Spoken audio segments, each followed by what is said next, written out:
안녕하세요. 밤이 깊었네요. 오늘 하루도 고생 많으셨죠? 편안하게 쉬면서 오늘 밤 따뜻한 옛날 이야기를 들어보세요. 옛날 옛적에 어느 한 깊고 깊은 강원도 산골짜기에 맵찬 바람이 횡하니 불어닥치는 외딴 오두막이 하나 있었단다. 온 세상이 하얀 눈으로 뒤덮여 숨조차 크게 쉬기 어려운 혹독한 겨울밤이었지. 마을에서도 한참 떨어진 그 산중턱, 사람의 발길이 닿지 않는 곳에 낡은 초가집 한 채가 위태롭게 서 있었는데 그 집 문풍지는 매서운 겨울바람에 덜컹거리며 마치 누군가의 울음소리처럼 구슬프게 울어대고 있었어. 방 안에는 희미한 호롱불 하나만이 덩그러니 놓여 칠흑 같은 어둠을 간신히 밀어내고 있었는데 그 불빛 아래 그림자 하나가 벽에 길게 드리워져 있었단다. 바로 이 이야기의 주인공 서윤이었지. 서윤은 20에 남짓 살아온 처녀였는데 그녀의 방 안에는 밥 짓는 냄새 대신 쌉싸름한 약초 냄새가 진동을 했어. 말린 쑥과 당귀, 그리고 이름 모를 사냐초들이 천장에 주렁주렁 매달려 있었고 그녀는 묵묵히 앉아 약연 약재를 가는 도구를 굴리고 있었지. 드르륵 드르륵 정적을 깨는 소리는 오직 그것뿐이었단다. 서윤의 얼굴 반쪽은 달덩이처럼 곱고 아름다웠지만 나머지 반쪽은 붉고 울퉁불퉁한 화상 흉터로 덮여 있어 보는 이로 하여금 안타까움을 자아냈어. 어릴 적 집에 큰 불이 났을 때 입은 상처였지. 그날의 끔찍한 사고는 그녀의 고운 얼굴뿐만 아니라 목소리까지 앗아가 버렸단다. 말을 하고 싶어도 입 밖으로 나오는 것은 거친 바람 소리 같은 신음뿐이니 그녀는 세상과 단절된 채 약초들의 속삭임에만 귀를 기울이며 살아갈 수밖에 없었어. 이튿날 아침 며칠째 굶주린 배를 채우기 위해 서유는 정성껏 말린 약재를 광주리에 담아 머리에 이고 마을로 향했단다. 무릎까지 빠지는 눈길을 헤치고 내려가는 길은 멀고도 험했지. 앙상한 나뭇가지들은 마치 마귀의 손톱처럼 그녀의 옷자락을 잡아 끌었고 차가운 냉기는 얇은 무명옷을 뚫고 들어와 뼛속까지 사무쳤어.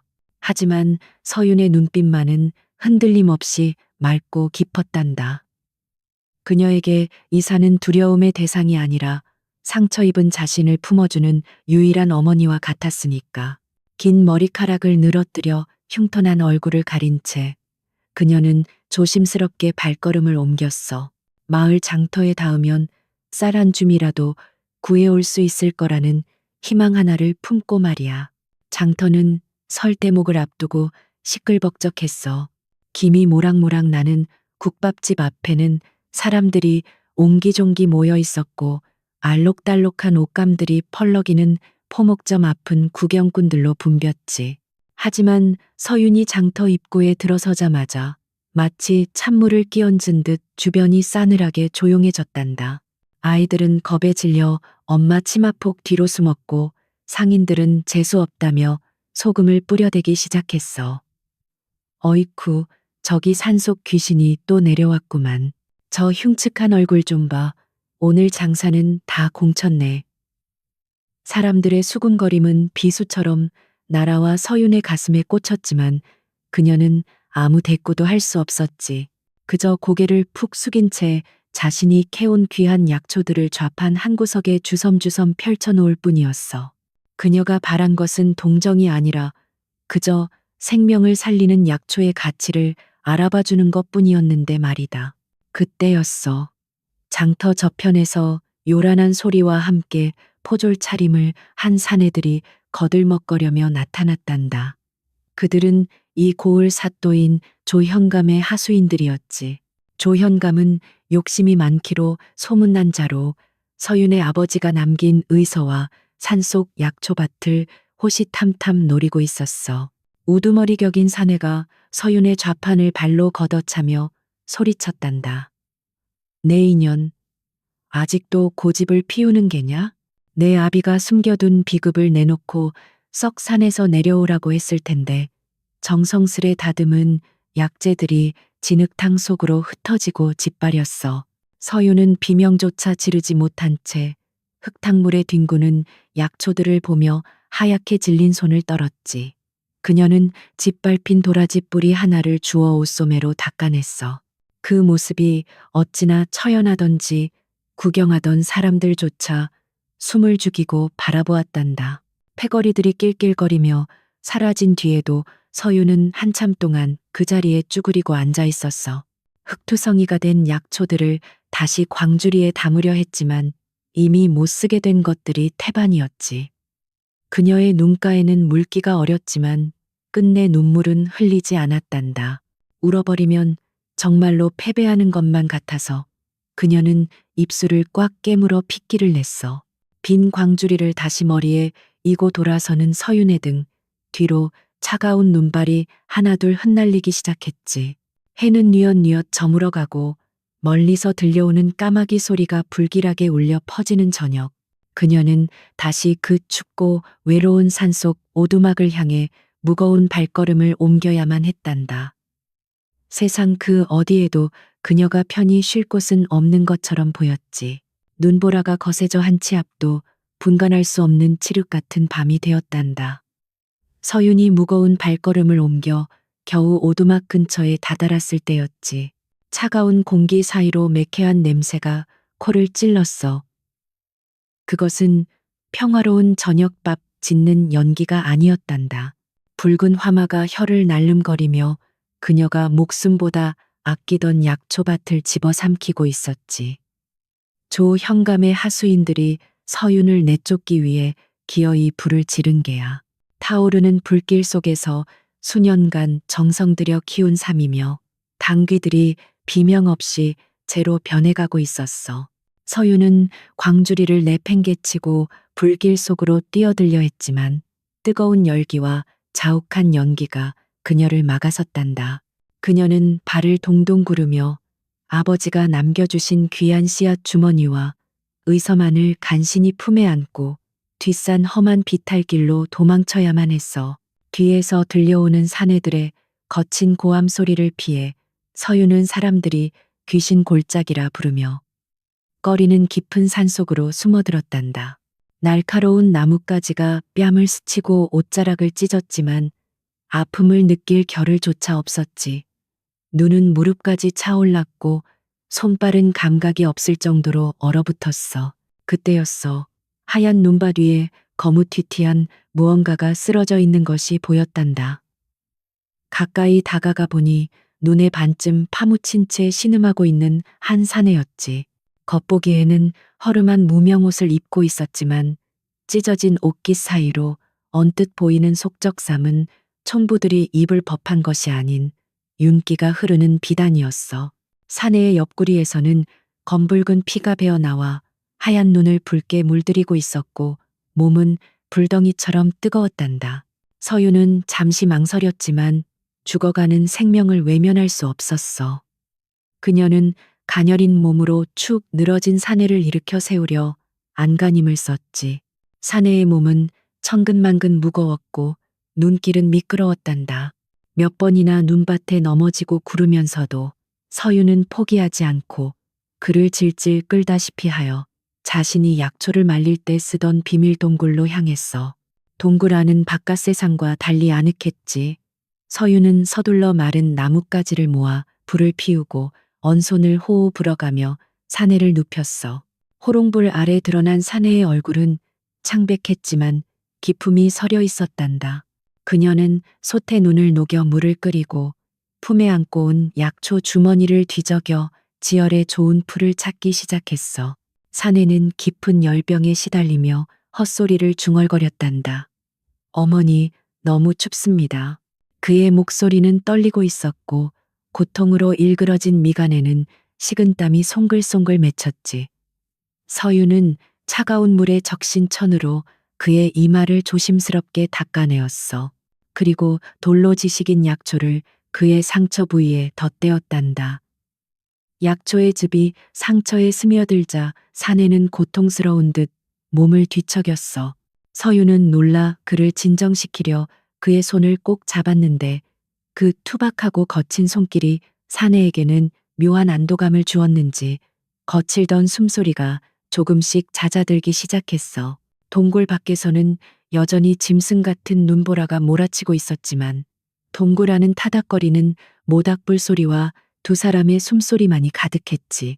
새벽녘이 되어서야 사내가 희미하게 눈을 떴단다. 시야가 흐릿한 가운데 그는 자신을 내려다보는 한 여인을 보았어. 불빛에 비친 그녀의 얼굴 반쪽은 흉측한 흉터로 일그러져 있었지만 그 눈빛만은 밤하늘의 별처럼 맑고 깊었지. 보통 사람 같으면 비명을 지르거나 고개를 돌렸을 테지만 사내는 그저 멍하니 그녀를 바라보았단다. 그 눈동자 속에 담긴 것은 두려움도 혐오도 아닌 오직 생명을 살리려는 간절함 뿐이었기 때문이야. 서유는 그가 깨어난 것을 보고 안도의 한숨을 내쉬며 따뜻한 물이 담긴 나무 그릇을 그의 입가에 가져다 대었어. 그녀는 아무 말도 할 수 없었지만 이제 괜찮아요. 안심하세요. 라고 말하는 듯한 눈빛으로 그를 안심시켰지. 그렇게 기묘한 동거가 시작되었단다. 사내의 이름은 이산, 왕궁을 떠나 미복 자맹을 나왔다. 자객의 습격을 받고 길을 잃은 왕이었으나 서유는 그 사실을 꿈에도 알지 못했어.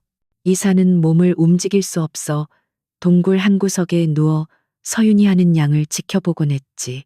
그녀는 밖에서 찬 바람을 맞으며 땔감을 구해오고 눈 속을 뒤져 겨우겨우 먹을 수 있는 뿌리들을 캐왔어. 자신이 먹을 몫을 덜어 이산의 죽 그릇을 채우고 정작 자신은 묽은 국물로 배를 채우는 모습을 보며 이산의 가슴 한구석이 저릿해왔단다. 말 못하는 그녀가 건네는 소박한 음식과 정성 어린 손길은 궁궐에서 맛보았던 그 어떤 사내진미나 화려한 시중보다도 훨씬 더 따뜻하고 진실되게 다가왔으니까. 어느 날 밤 이사는 고열이 다시 올라 잠을 이루지 못하고 있었어.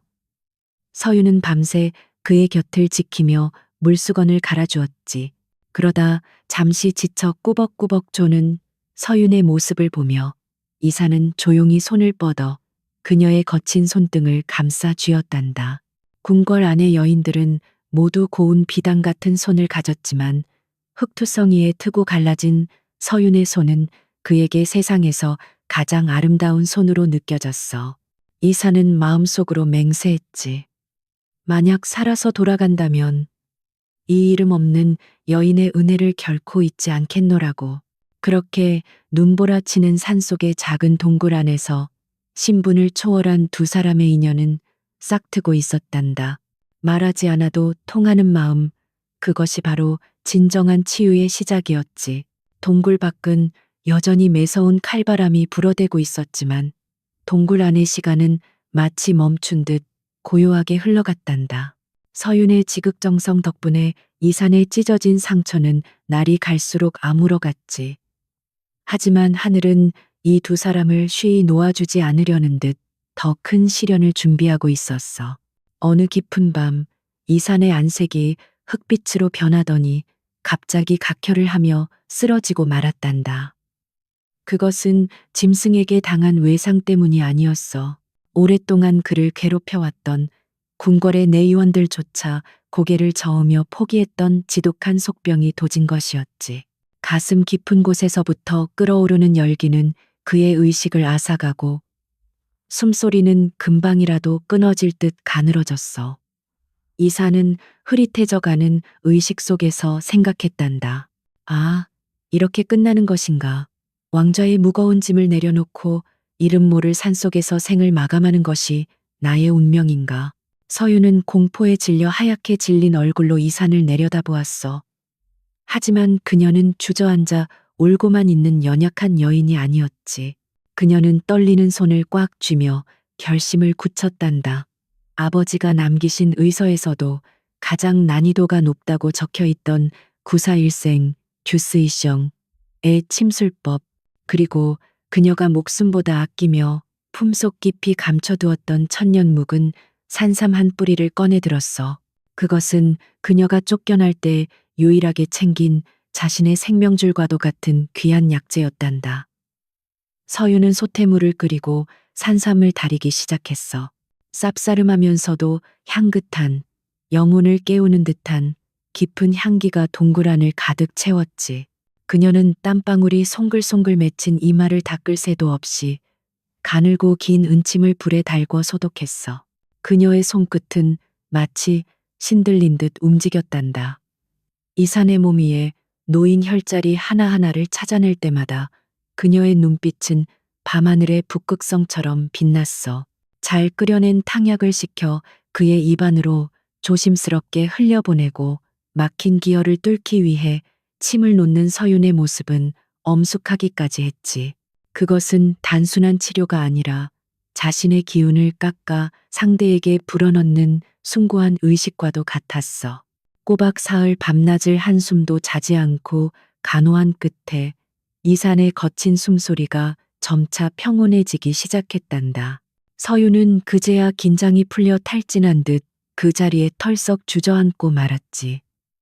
식은땀에 젖은 그녀의 등은 가늘게 떨리고 있었지만 입가에는 희미한 미소가 번져 있었어.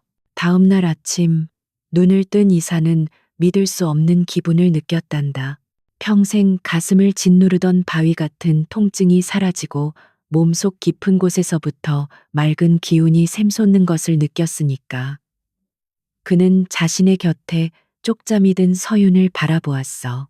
헝클어진 머리카락 사이로 보이는 흉터조차 이제는 훈장처럼 고귀해 보였지.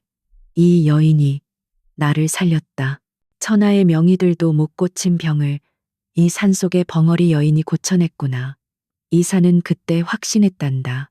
그녀야말로 자신이 그토록 찾아 헤매던 진정한 의원, 마음과 몸을 함께 치유하는 신이라는 것을 말이야. 그러나 평화는 오래가지 않았어. 동굴 밖에서 와그작 와그작 눈 밟는 소리와 함께 거친 사내들의 목소리가 들려왔기 때문이지. 이 근처가 분명하다. 연기 냄새가 났어. 조 현감의 사병들이 끈질기게 추격해온 것이었어. 서유는 화들짝 놀라 잠에서 깼고 두려움에 몸을 떨었단다. 곧이어 덩굴로 가려놓은 입구가 거칠게 뜯겨나가고 흉악한 인상의 사내들이 동굴 안으로 들이닥쳤어. 찾았다. 여기 숨어 있었구만. 이 흉측한 마녀가. 우두머리가 낄낄거리며 서윤의 머리채를 잡으려 했지. 서윤은 공포에 질려 뒷걸음질 쳤지만 순간 뒤에 누워있는 이산을 떠올렸어. 그녀는 두려움을 억누르고 떨리는 다리에 힘을 주어 이산의 앞을 가로막아 섰단다. 양팔을 벌려 그를 보호하려는 그녀의 모습은 마치 새끼를 지키려는 어미새처럼 비장했어. 비키거라. 저 병자놈부터 죽이고 내년은 천천히 요리해주마. 사내가 서슬퍼런 칼을 뽑아들고 위협했지. 서유는 눈을 질끈 감았지만 결코 물러서지 않았어. 바로 그 순간이었단다. 서윤의 뒤에서 서늘하고도 위험 있는 목소리가 울려 퍼졌어. 감히 누구 앞이라고 칼을 뽑는가. 그 목소리는 병약했던 환자의 것이 아니었어. 천하를 호령하는 지배자의 목소리였지. 서윤이 놀라 돌아본 곳에는 이산이 천천히 몸을 일으키고 있었어. 비록 허름한 무명옷을 입고 있었지만 그의 눈빛에서는 감히 범접할 수 없는 서리빨 같은 기세가 뿜어져 나오고 있었단다. 이산은 품속에 숨겨두었던 왕실의 문양이 새겨진 검을 뽑아들었어.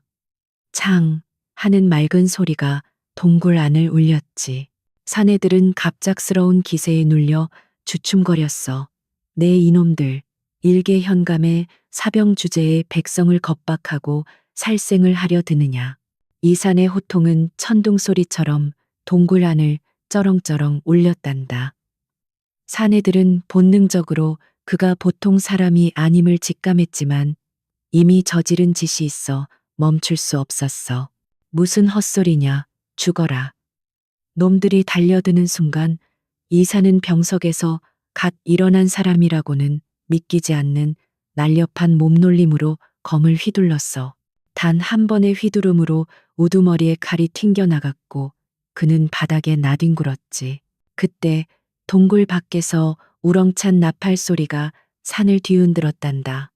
두둥, 두둥. 곧이어 붉은색 관복을 입은 수십 명의 군사들이 눈보라를 뚫고 나타나 동굴 입구를 에워쌌어. 왕의 친위대인 금군들이었지. 전하, 늦어서 송구하옵니다. 옥체는 만강하시옵니까?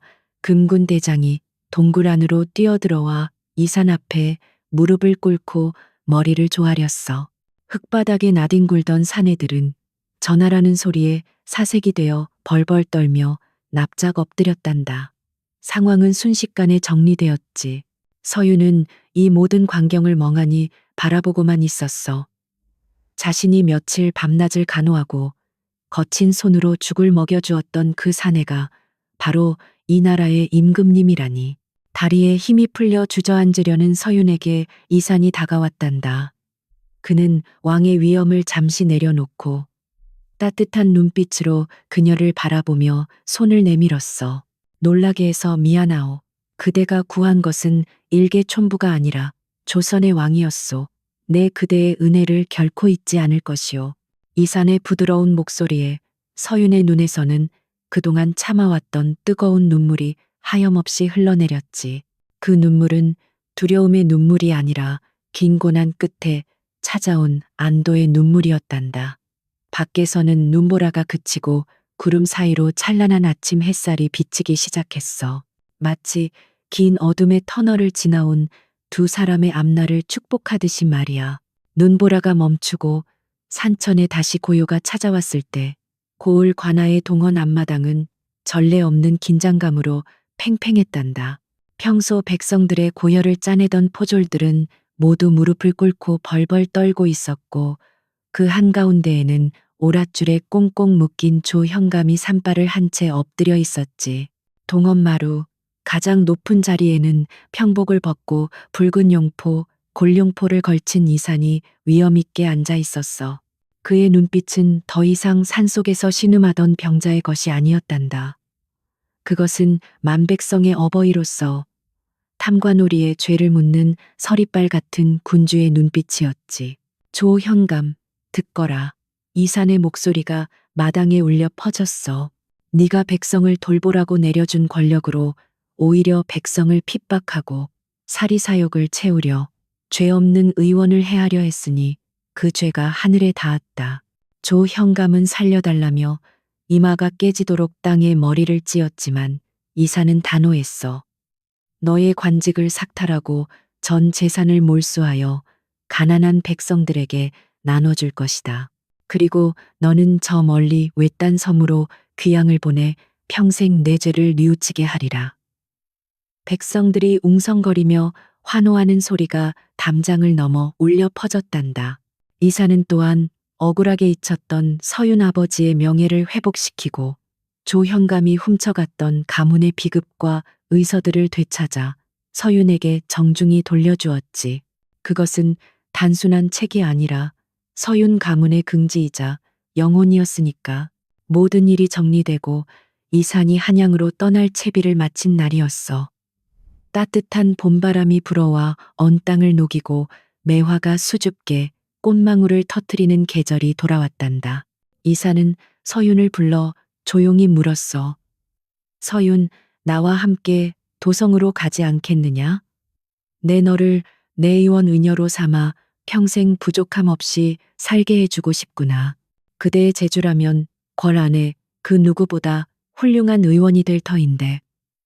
그것은 왕으로서 할 수 있는 최고의 제안이자 생명의 은인에 대한 진심 어린 보답이었지. 하지만 서윤은 엷은 미소를 지으며 고개를 가로저었단다. 그녀는 붓을 들어 하얀 한지 위에 한자 한자 정성스럽게 마음을 적어내려 갔어. 먹물이 종이에 번지듯 그녀의 진심이 글자가 되어 피어났지. 전하, 소인은 흙에서 자란 들풀입니다. 들풀은 화려한 화병에 꽂히기보다 거친 산빛 아래 뿌리 내릴 때 가장 아름답습니다. 저는 이곳에 남아 가난하고 병든 이들의 눈물을 닦아주고 싶습니다. 화려한 궁궐보다는 약초 내음 가득한 이 숲이 제게는 궁궐입니다. 이사는 그 글을 한참 동안 말없이 바라보았어. 화려한 부귀영화도 마다하고 자신의 소명을 따르겠다는 그 고결한 마음에 왕은 다시 한번 고개를 숙일 수밖에 없었단다. 과연 그대는 진정한 의원으로다. 내 그대의 뜻을 꺾지 않으리라. 이사는 서윤의 뜻을 존중해 주기로 했어. 대신 그는 떠나기 전 서윤을 위해 산 아래 양지 바른 곳에 크고 번듯한 기와집을 한 채 지어 주었단다. 그리고 직접 붓을 들어 현판에 글을 써서 하사했지. 인의정, 예니팅, 어진 마음으로 병을 고치는 집이라는 뜻이었어. 세월이 흘러 강원도 깊은 산골 마을에는 전설 같은 이야기가 전해지게 되었단다. 얼굴에 붉은 흉터가 있는 말 못하는 의원이 죽어가는 사람도 살려낸다는 이야기였지. 사람들은 더 이상 그녀를 마녀라 부르지 않았어. 대신 산신령이 보낸 의원님이라 부르며 존경하고 따랐단다. 서윤의 의원 앞마당에는 항상 그녀에게 치료받고 완쾌된 사람들이 가져다 놓은 옥수수며 감자, 산나물들이 수북하게 쌓여 있었어. 서윤은 비록 평생 말을 할 수 없었지만 환자들의 아픈 곳을 어루만지는 그녀의 따뜻한 손길은 천마디 말보다 더 깊은 위로를 건넸지. 어느 눈 내리는 겨울밤, 나이가 지긋하게 든 서윤이 화로 앞에 앉아 차를 끓이고 있을 때였어. 문 밖에서 인기척이 들리더니 누군가 조용히 문을 열고 들어왔단다. 백발이 성성하지만 여전히 기품이 흐르는 노신사, 바로 이산이었어. 왕의 자리에서 물러난 그는 평범한 선비의 차림으로 다시 서윤을 찾아온 거야. 두 사람은 아무 말 없이 마주보고 앉아 따뜻한 차를 나누어 마셨지. 타닥거리는 장작불 소리와 향긋한 차향기, 그리고 서로를 바라보는 깊고 평온한 눈빛만이 방 안을 가득 채웠어. 그 옛날 목숨을 걸고 서로를 지켰던 그 겨울밤처럼 그들의 인연은 긴 세월을 넘어 변함없이 따뜻하게 이어지고 있었단다. 서윤의 흉터는 쭈글쭈글한 주름 속에 묻혀 더 이상 흉해 보이지 않았고, 오히려 그 주름 하나하나가 그녀가 평생 베풀어온 사랑의 흔적처럼 아름답게 빛나고 있었지. 창밖에는 한방눈이 소복소복 쌓이고 세상은 다시금 하얗고 평화로운 정적 속으로 잠겨들었단다. 자, 이야기는 여기까지란다. 어떠냐? 따뜻한 차 한 잔 마신 것처럼 마음이 훈훈해지지 않느냐? 겉모습이 조금 다르다고, 혹은 가진 것이 없다고 해서 그 사람의 가치까지 낮은 것은 아니란다. 진정한 아름다움은 화려한 겉모습이 아니라 남을 위하는 따뜻한 마음 속에 있는 법이니까. 밤이 많이 깊었구나. 밖에 눈이 많이 와서 길이 미끄러울 테니 조심히 돌아가거라. 그리고 혹시라도 힘든 일이 생기거든 언제든 이 늙은이의 이야기를 떠올려 주렴. 안녕하세요. 밤이 깊었네요. 오늘 하루도 고생 많으셨죠? 편안하게 쉬면서 오늘 밤 따뜻한 옛날 이야기를 들어보세요. 옛날 옛적에 어느 한 깊고 깊은 강원도 산골짜기에 맵찬 바람이 횡하니 불어닥치는 외딴 오두막이 하나 있었단다. 온 세상이 하얀 눈으로 뒤덮여 숨조차 크게 쉬기 어려운 혹독한 겨울밤이었지. 마을에서도 한참 떨어진 그 산중턱, 사람의 발길이 닿지 않는 곳에 낡은 초가집 한 채가 위태롭게 서 있었는데 그 집 문풍지는 매서운 겨울바람에 덜컹거리며 마치 누군가의 울음소리처럼 구슬프게 울어대고 있었어. 방 안에는 희미한 호롱불 하나만이 덩그러니 놓여 칠흑 같은 어둠을 간신히 밀어내고 있었는데 그 불빛 아래 그림자 하나가 벽에 길게 드리워져 있었단다. 바로 이 이야기의 주인공 서윤이었지. 서윤은 20에 남짓 살아온 처녀였는데 그녀의 방 안에는 밥 짓는 냄새 대신 쌉싸름한 약초 냄새가 진동을 했어.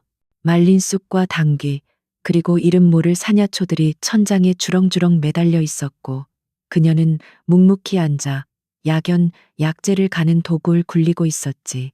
드르륵 드르륵 정적을 깨는 소리는 오직 그것뿐이었단다. 서윤의 얼굴 반쪽은 달덩이처럼 곱고 아름다웠지만 나머지 반쪽은 붉고 울퉁불퉁한 화상 흉터로 덮여 있어 보는 이로 하여금 안타까움을 자아냈어. 어릴 적 집에 큰 불이 났을 때 입은 상처였지. 그날의 끔찍한 사고는 그녀의 고운 얼굴뿐만 아니라 목소리까지 앗아가 버렸단다. 말을 하고 싶어도 입 밖으로 나오는 것은 거친 바람 소리 같은 신음뿐이니 그녀는 세상과 단절된 채 약초들의 속삭임에만 귀를 기울이며 살아갈 수밖에 없었어. 이튿날 아침 며칠째 굶주린 배를 채우기 위해 서유는 정성껏 말린 약재를 광주리에 담아 머리에 이고 마을로 향했단다. 무릎까지 빠지는 눈길을 헤치고 내려가는 길은 멀고도 험했지. 앙상한 나뭇가지들은 마치 마귀의 손톱처럼 그녀의 옷자락을 잡아 끌었고 차가운 냉기는 얇은 무명옷을 뚫고 들어와 뼛속까지 사무쳤어. 하지만 서윤의 눈빛만은 흔들림 없이 맑고 깊었단다.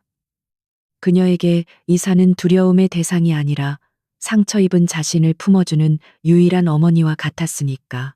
긴 머리카락을 늘어뜨려 흉터난 얼굴을 가린 채 그녀는 조심스럽게 발걸음을 옮겼어.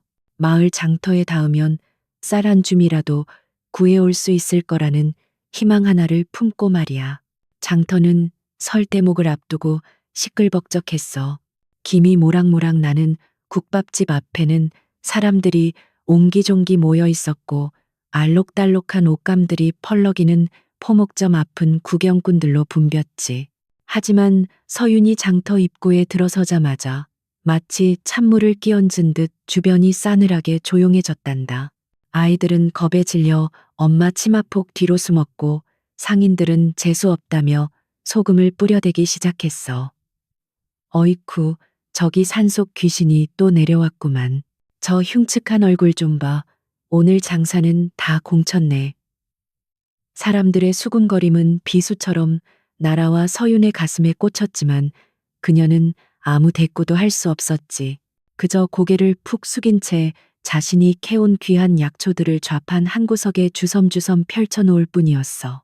그녀가 바란 것은 동정이 아니라 그저 생명을 살리는 약초의 가치를 알아봐주는 것뿐이었는데 말이다. 그때였어. 장터 저편에서 요란한 소리와 함께 포졸 차림을 한 사내들이 거들먹거려며 나타났단다. 그들은 이 고을 사또인 조현감의 하수인들이었지. 조현감은 욕심이 많기로 소문난 자로 서윤의 아버지가 남긴 의서와 산속 약초밭을 호시탐탐 노리고 있었어. 우두머리 격인 사내가 서윤의 좌판을 발로 걷어차며 소리쳤단다. 내 인연, 아직도 고집을 피우는 게냐? 내 아비가 숨겨둔 비급을 내놓고 썩 산에서 내려오라고 했을 텐데 정성스레 다듬은 약재들이 진흙탕 속으로 흩어지고 짓밟렸어. 서윤은 비명조차 지르지 못한 채 흙탕물에 뒹구는 약초들을 보며 하얗게 질린 손을 떨었지. 그녀는 짓밟힌 도라지 뿌리 하나를 주워 옷소매로 닦아냈어. 그 모습이 어찌나 처연하던지 구경하던 사람들조차 숨을 죽이고 바라보았단다. 패거리들이 낄낄거리며 사라진 뒤에도 서윤은 한참 동안 그 자리에 쭈그리고 앉아 있었어. 흙투성이가 된 약초들을 다시 광주리에 담으려 했지만 이미 못 쓰게 된 것들이 태반이었지. 그녀의 눈가에는 물기가 어렸지만 끝내 눈물은 흘리지 않았단다. 울어버리면 정말로 패배하는 것만 같아서 그녀는 입술을 꽉 깨물어 핏기를 냈어. 빈 광주리를 다시 머리에 이고 돌아서는 서윤의 등 뒤로 차가운 눈발이 하나둘 흩날리기 시작했지. 해는 뉘엿뉘엿 저물어가고 멀리서 들려오는 까마귀 소리가 불길하게 울려 퍼지는 저녁. 그녀는 다시 그 춥고 외로운 산속 오두막을 향해 무거운 발걸음을 옮겨야만 했단다. 세상 그 어디에도 그녀가 편히 쉴 곳은 없는 것처럼 보였지. 눈보라가 거세져 한 치 앞도 분간할 수 없는 칠흑 같은 밤이 되었단다. 서윤이 무거운 발걸음을 옮겨 겨우 오두막 근처에 다다랐을 때였지. 차가운 공기 사이로 매캐한 냄새가 코를 찔렀어. 그것은 평화로운 저녁밥 짓는 연기가 아니었단다. 붉은 화마가 혀를 날름거리며 그녀가 목숨보다 아끼던 약초밭을 집어삼키고 있었지. 조 현감의 하수인들이 서윤을 내쫓기 위해 기어이 불을 지른 게야. 타오르는 불길 속에서 수년간 정성 들여 키운 삶이며 당귀들이 비명 없이 재로 변해가고 있었어. 서윤은 광주리를 내팽개치고 불길 속으로 뛰어들려 했지만 뜨거운 열기와 자욱한 연기가 그녀를 막아섰단다. 그녀는 발을 동동 구르며 아버지가 남겨주신 귀한 씨앗 주머니와 의서만을 간신히 품에 안고 뒷산 험한 비탈길로 도망쳐야만 했어. 뒤에서 들려오는 사내들의 거친 고함 소리를 피해 서유는 사람들이 귀신 골짜기라 부르며 꺼리는 깊은 산속으로 숨어들었단다. 날카로운 나뭇가지가 뺨을 스치고 옷자락을 찢었지만 아픔을 느낄 겨를조차 없었지. 눈은 무릎까지 차올랐고 손발은 감각이 없을 정도로 얼어붙었어. 그때였어. 하얀 눈밭 위에 거무튀튀한 무언가가 쓰러져 있는 것이 보였단다. 가까이 다가가 보니 눈에 반쯤 파묻힌 채 신음하고 있는 한 사내였지. 겉보기에는 허름한 무명옷을 입고 있었지만 찢어진 옷깃 사이로 언뜻 보이는 속적삼은 총부들이 입을 법한 것이 아닌 윤기가 흐르는 비단이었어. 사내의 옆구리에서는 검붉은 피가 배어 나와 하얀 눈을 붉게 물들이고 있었고 몸은 불덩이처럼 뜨거웠단다. 서유는 잠시 망설였지만 죽어가는 생명을 외면할 수 없었어. 그녀는 가녀린 몸으로 축 늘어진 사내를 일으켜 세우려 안간힘을 썼지. 사내의 몸은 천근만근 무거웠고 눈길은 미끄러웠단다. 몇 번이나 눈밭에 넘어지고 구르면서도 서유는 포기하지 않고 그를 질질 끌다시피 하여 자신이 약초를 말릴 때 쓰던 비밀 동굴로 향했어. 동굴 안은 바깥 세상과 달리 아늑했지. 서유는 서둘러 마른 나뭇가지를 모아 불을 피우고 언손을 호호 불어가며 사내를 눕혔어. 호롱불 아래 드러난 사내의 얼굴은 창백했지만 기품이 서려 있었단다. 그녀는 솥에 눈을 녹여 물을 끓이고 품에 안고 온 약초 주머니를 뒤적여 지열에 좋은 풀을 찾기 시작했어. 사내는 깊은 열병에 시달리며 헛소리를 중얼거렸단다. 어머니, 너무 춥습니다. 그의 목소리는 떨리고 있었고 고통으로 일그러진 미간에는 식은땀이 송글송글 맺혔지. 서유는 차가운 물에 적신 천으로 그의 이마를 조심스럽게 닦아내었어. 그리고 돌로 지식인 약초를 그의 상처 부위에 덧대었단다. 약초의 즙이 상처에 스며들자 사내는 고통스러운 듯 몸을 뒤척였어. 서유는 놀라 그를 진정시키려 그의 손을 꼭 잡았는데 그 투박하고 거친 손길이 사내에게는 묘한 안도감을 주었는지 거칠던 숨소리가 조금씩 잦아들기 시작했어. 동굴 밖에서는 여전히 짐승 같은 눈보라가 몰아치고 있었지만 동굴 안은 타닥거리는 모닥불 소리와 두 사람의 숨소리만이 가득했지. 새벽녘이 되어서야 사내가 희미하게 눈을 떴단다. 시야가 흐릿한 가운데 그는 자신을 내려다보는 한 여인을 보았어. 불빛에 비친 그녀의 얼굴 반쪽은 흉측한 흉터로 일그러져 있었지만 그 눈빛만은 밤하늘의 별처럼 맑고 깊었지. 보통 사람 같으면 비명을 지르거나 고개를 돌렸을 테지만 사내는 그저 멍하니 그녀를 바라보았단다. 그 눈동자 속에 담긴 것은 두려움도 혐오도 아닌 오직 생명을 살리려는 간절함 뿐이었기 때문이야.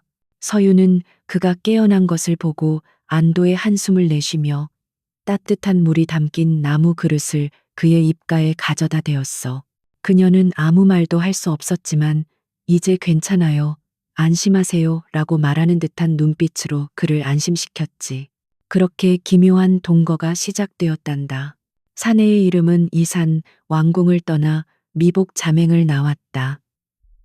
자객의 습격을 받고 길을 잃은 왕이었으나 서유는 그 사실을 꿈에도 알지 못했어. 이산은 몸을 움직일 수 없어 동굴 한 구석에 누워 서윤이 하는 양을 지켜보곤 했지. 그녀는 밖에서 찬 바람을 맞으며 땔감을 구해오고 눈속을 뒤져 겨우겨우 먹을 수 있는 뿌리들을 캐왔어. 자신이 먹을 몫을 덜어 이산에 죽 그릇을 채우고 정작 자신은 묽은 국물로 배를 채우는 모습을 보며 이산의 가슴 한구석이 저릿해왔단다. 말 못하는 그녀가 건네는 소박한 음식과 정성 어린 손길은 궁궐에서 맛보았던 그 어떤 사내진미나 화려한 시중보다도 훨씬 더 따뜻하고 진실되게 다가왔으니까. 어느 날 밤 이사는 고열이 다시 올라 잠을 이루지 못하고 있었어.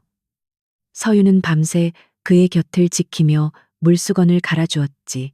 그러다 잠시 지쳐 꾸벅꾸벅 조는 서윤의 모습을 보며 이사는 조용히 손을 뻗어 그녀의 거친 손등을 감싸 쥐었단다. 궁궐 안의 여인들은 모두 고운 비단 같은 손을 가졌지만 흑투성이에 트고 갈라진 서윤의 손은 그에게 세상에서 가장 아름다운 손으로 느껴졌어. 이사는 마음속으로 맹세했지. 만약 살아서 돌아간다면 이 이름 없는 여인의 은혜를 결코 잊지 않겠노라고. 그렇게 눈보라치는 산속의 작은 동굴 안에서 신분을 초월한 두 사람의 인연은 싹트고 있었단다. 말하지 않아도 통하는 마음, 그것이 바로 진정한 치유의 시작이었지. 동굴 밖은 여전히 매서운 칼바람이 불어대고 있었지만 동굴 안의 시간은 마치 멈춘 듯 고요하게 흘러갔단다. 서윤의 지극정성 덕분에 이산의 찢어진 상처는 날이 갈수록 아물어갔지. 하지만 하늘은 이 두 사람을 쉬이 놓아주지 않으려는 듯 더 큰 시련을 준비하고 있었어.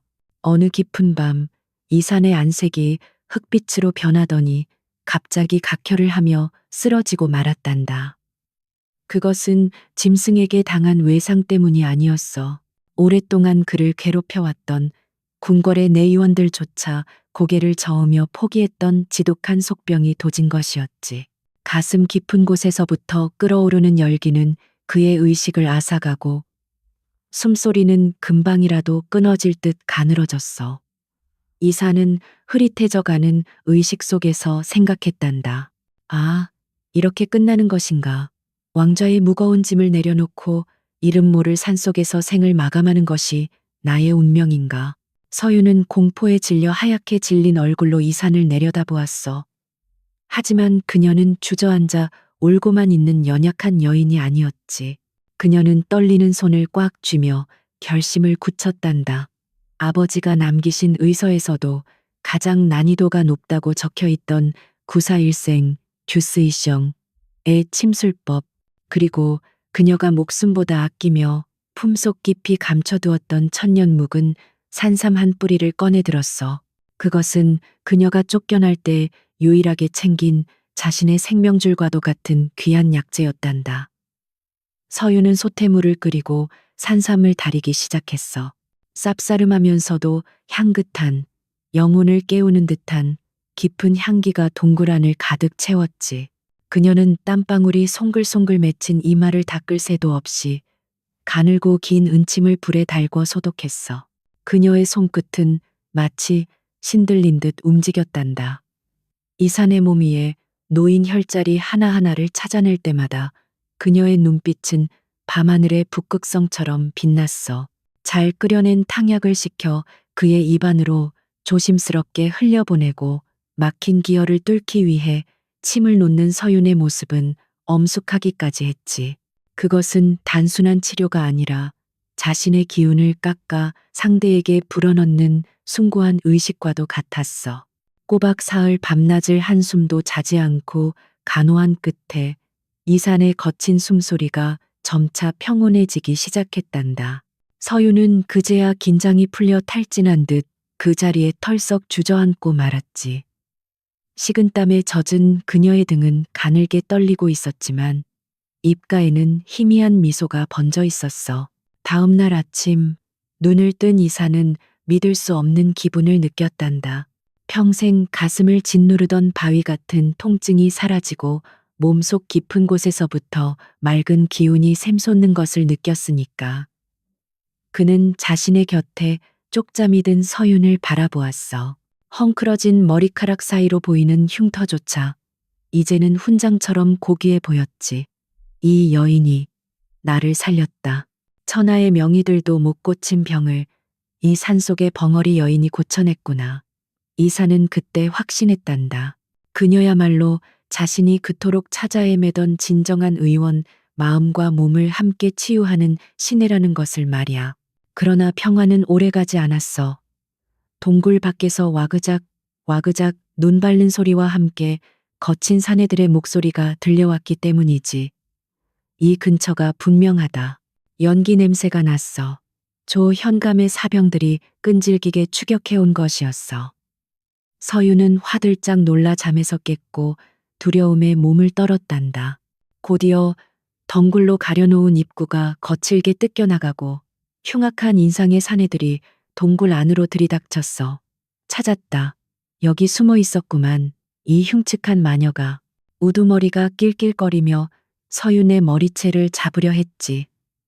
서윤은 공포에 질려 뒷걸음질 쳤지만 순간 뒤에 누워있는 이산을 떠올렸어. 그녀는 두려움을 억누르고 떨리는 다리에 힘을 주어 이산의 앞을 가로막아 섰단다. 양팔을 벌려 그를 보호하려는 그녀의 모습은 마치 새끼를 지키려는 어미새처럼 비장했어. 비키거라. 저 병자놈부터 죽이고 내년은 천천히 요리해주마. 사내가 서슬 퍼런 칼을 뽑아들고 위협했지. 서유는 눈을 질끈 감았지만 결코 물러서지 않았어. 바로 그 순간이었단다. 서윤의 뒤에서 서늘하고도 위험 있는 목소리가 울려 퍼졌어. 감히 누구 앞이라고 칼을 뽑는가. 그 목소리는 병약했던 환자의 것이 아니었어. 천하를 호령하는 지배자의 목소리였지. 서윤이 놀라 돌아본 곳에는 이산이 천천히 몸을 일으키고 있었어. 비록 허름한 무명옷을 입고 있었지만 그의 눈빛에서는 감히 범접할 수 없는 서리빨 같은 기세가 뿜어져 나오고 있었단다. 이산은 품속에 숨겨두었던 왕실의 문양이 새겨진 검을 뽑아들었어. 창 하는 맑은 소리가 동굴 안을 울렸지. 사내들은 갑작스러운 기세에 눌려 주춤거렸어. 내 이놈들, 일개 현감의 사병 주제에 백성을 겁박하고 살생을 하려 드느냐. 이산의 호통은 천둥 소리처럼 동굴 안을 쩌렁쩌렁 울렸단다. 사내들은 본능적으로 그가 보통 사람이 아님을 직감했지만 이미 저지른 짓이 있어 멈출 수 없었어. 무슨 헛소리냐, 죽어라. 놈들이 달려드는 순간 이사는 병석에서 갓 일어난 사람이라고는 믿기지 않는 날렵한 몸놀림으로 검을 휘둘렀어. 단 한 번의 휘두름으로 우두머리에 칼이 튕겨나갔고 그는 바닥에 나뒹굴었지. 그때 동굴 밖에서 우렁찬 나팔 소리가 산을 뒤흔들었단다. 두둥, 두둥. 곧이어 붉은색 관복을 입은 수십 명의 군사들이 눈보라를 뚫고 나타나 동굴 입구를 에워쌌어. 왕의 친위대인 금군들이었지. 전하, 늦어서 송구하옵니다. 옥체는 만강하시옵니까? 금군 대장이 동굴 안으로 뛰어들어와 이산 앞에 무릎을 꿇고 머리를 조아렸어. 흙바닥에 나뒹굴던 사내들은 전하라는 소리에 사색이 되어 벌벌 떨며 납작 엎드렸단다. 상황은 순식간에 정리되었지. 서유는 이 모든 광경을 멍하니 바라보고만 있었어. 자신이 며칠 밤낮을 간호하고 거친 손으로 죽을 먹여주었던 그 사내가 바로 이 나라의 임금님이라니. 다리에 힘이 풀려 주저앉으려는 서윤에게 이산이 다가왔단다. 그는 왕의 위엄을 잠시 내려놓고 따뜻한 눈빛으로 그녀를 바라보며 손을 내밀었어. 놀라게 해서 미안하오. 그대가 구한 것은 일개 촌부가 아니라 조선의 왕이었소. 내 그대의 은혜를 결코 잊지 않을 것이오. 이산의 부드러운 목소리에 서윤의 눈에서는 그동안 참아왔던 뜨거운 눈물이 하염없이 흘러내렸지. 그 눈물은 두려움의 눈물이 아니라 긴 고난 끝에 찾아온 안도의 눈물이었단다. 밖에서는 눈보라가 그치고 구름 사이로 찬란한 아침 햇살이 비치기 시작했어. 마치 긴 어둠의 터널을 지나온 두 사람의 앞날을 축복하듯이 말이야. 눈보라가 멈추고 산천에 다시 고요가 찾아왔을 때 고을 관아의 동원 앞마당은 전례 없는 긴장감으로 팽팽했단다. 평소 백성들의 고열을 짜내던 포졸들은 모두 무릎을 꿇고 벌벌 떨고 있었고 그 한가운데에는 오랏줄에 꽁꽁 묶인 조형감이 산발을 한 채 엎드려 있었지. 동엄마루 가장 높은 자리에는 평복을 벗고 붉은 용포, 골룡포를 걸친 이산이 위엄 있게 앉아 있었어. 그의 눈빛은 더 이상 산속에서 신음하던 병자의 것이 아니었단다. 그것은 만백성의 어버이로서 탐관오리의 죄를 묻는 서리빨 같은 군주의 눈빛이었지. 조현감, 듣거라. 이산의 목소리가 마당에 울려 퍼졌어. 네가 백성을 돌보라고 내려준 권력으로 오히려 백성을 핍박하고 사리사욕을 채우려 죄 없는 의원을 해하려 했으니 그 죄가 하늘에 닿았다. 조현감은 살려달라며 이마가 깨지도록 땅에 머리를 찧었지만 이산은 단호했어. 너의 관직을 삭탈하고 전 재산을 몰수하여 가난한 백성들에게 나눠줄 것이다. 그리고 너는 저 멀리 외딴 섬으로 귀양을 보내 평생 내 죄를 뉘우치게 하리라. 백성들이 웅성거리며 환호하는 소리가 담장을 넘어 울려 퍼졌단다. 이사는 또한 억울하게 잊혔던 서윤 아버지의 명예를 회복시키고 조현감이 훔쳐갔던 가문의 비급과 의서들을 되찾아 서윤에게 정중히 돌려주었지. 그것은 단순한 책이 아니라 서윤 가문의 긍지이자 영혼이었으니까. 모든 일이 정리되고 이산이 한양으로 떠날 채비를 마친 날이었어. 따뜻한 봄바람이 불어와 언 땅을 녹이고 매화가 수줍게 꽃망울을 터뜨리는 계절이 돌아왔단다. 이사는 서윤을 불러 조용히 물었어. 서윤, 나와 함께 도성으로 가지 않겠느냐? 내 너를 내 의원 의녀로 삼아 평생 부족함 없이 살게 해주고 싶구나. 그대의 재주라면 궐 안에 그 누구보다 훌륭한 의원이 될 터인데. 그것은 왕으로서 할 수 있는 최고의 제안이자 생명의 은인에 대한 진심 어린 보답이었지. 하지만 서윤은 엷은 미소를 지으며 고개를 가로저었단다. 그녀는 붓을 들어 하얀 한지 위에 한자 한자 정성스럽게 마음을 적어내려 갔어. 먹물이 종이에 번지듯 그녀의 진심이 글자가 되어 피어났지. 전하, 소인은 흙에서 자란 들풀입니다. 들풀은 화려한 화병에 꽂히기보다 거친 산빛 아래 뿌리 내릴 때 가장 아름답습니다. 저는 이곳에 남아 가난하고 병든 이들의 눈물을 닦아주고 싶습니다. 화려한 궁궐보다는 약초 내음 가득한 이 숲이 제게는 궁궐입니다. 이사는 그 글을 한참 동안 말없이 바라보았어. 화려한 부귀영화도 마다하고 자신의 소명을 따르겠다는 그 고결한 마음에 왕은 다시 한번 고개를 숙일 수밖에 없었단다. 과연 그대는 진정한 의원으로다. 내 그대의 뜻을 꺾지 않으리라.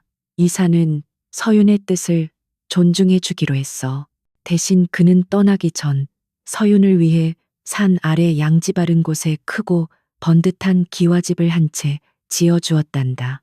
그리고 직접 붓을 들어 현판에 글을 써서 하사했지. 인의정, 예니팅, 어진 마음으로 병을 고치는 집이라는 뜻이었어. 세월이 흘러 강원도 깊은 산골 마을에는 전설 같은 이야기가 전해지게 되었단다. 얼굴에 붉은 흉터가 있는 말 못하는 의원이 죽어가는 사람도 살려낸다는 이야기였지. 사람들은 더 이상 그녀를 마녀라 부르지 않았어. 대신 산신령이 보낸 의원님이라 부르며 존경하고 따랐단다. 서윤의 의원 앞마당에는 항상 그녀에게 치료받고 완쾌된 사람들이 가져다 놓은 옥수수며 감자, 산나물들이 수북하게 쌓여 있었어. 서윤은 비록 평생 말을 할 수 없었지만 환자들의 아픈 곳을 어루만지는 그녀의 따뜻한 손길은 천마디 말보다 더 깊은 위로를 건넸지. 어느 눈 내리는 겨울밤, 나이가 지긋하게 든 서윤이 화로 앞에 앉아 차를 끓이고 있을 때였어. 문 밖에서 인기척이 들리더니 누군가 조용히 문을 열고 들어왔단다. 백발이 성성하지만 여전히 기품이 흐르는 노신사, 바로 이산이었어. 왕의 자리에서 물러난 그는 평범한 선비의 차림으로 다시 서윤을 찾아온 거야. 두 사람은 아무 말 없이 마주보고 앉아 따뜻한 차를 나누어 마셨지. 타닥거리는 장작불 소리와 향긋한 차향기, 그리고 서로를 바라보는 깊고 평온한 눈빛만이 방 안을 가득 채웠어. 그 옛날 목숨을 걸고 서로를 지켰던 그 겨울밤처럼 그들의 인연은 긴 세월을 넘어 변함없이 따뜻하게 이어지고 있었단다. 서윤의 흉터는 쭈글쭈글한 주름 속에 묻혀 더 이상 흉해 보이지 않았고, 오히려 그 주름 하나하나가 그녀가 평생 베풀어온 사랑의 흔적처럼 아름답게 빛나고 있었지. 창밖에는 한방눈이 소복소복 쌓이고 세상은 다시금 하얗고 평화로운 정적 속으로 잠겨들었단다. 자, 이야기는 여기까지란다. 어떠냐? 따뜻한 차 한 잔 마신 것처럼 마음이 훈훈해지지 않느냐? 겉모습이 조금 다르다고, 혹은 가진 것이 없다고 해서 그 사람의 가치까지 낮은 것은 아니란다. 진정한 아름다움은 화려한 겉모습이 아니라 남을 위하는 따뜻한 마음 속에 있는 법이니까. 밤이 많이 깊었구나. 밖에 눈이 많이 와서 길이 미끄러울 테니 조심히 돌아가거라. 그리고 혹시라도 힘든 일이 생기거든 언제든 이 늙은이의 이야기를 떠올려 주렴.